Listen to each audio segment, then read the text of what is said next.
Looking at that 6 years, what would you say you want to be remembered for?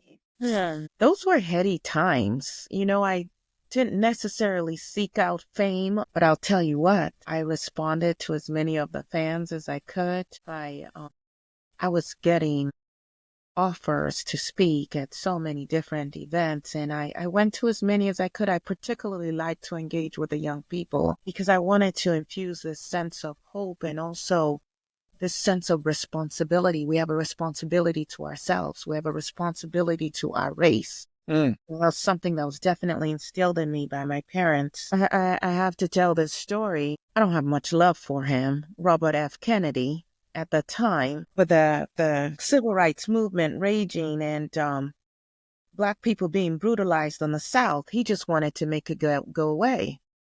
And so I got a call from Jimmy, my good friend James Baldwin, and Jimmy and I had a lot in common. But Jimmy said, Robert F. Kennedy wanted to meet with some of us. And we met at an apartment that they owned in New York City.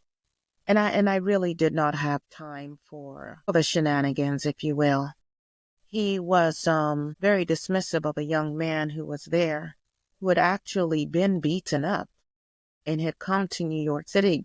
BT was one of the freedom riders and had come to New York City to get some treatment. And he wanted to disregard him and basically talk to those of us, more forward-facing, if you will, more famous Black so-called intellectuals. Mm. And I gave him a talking to. I told him the person he needed to speak to was that young gentleman and that we would not be used in that way. This was in 1963 and that the country and he in his role needed to stand up and protect Black people.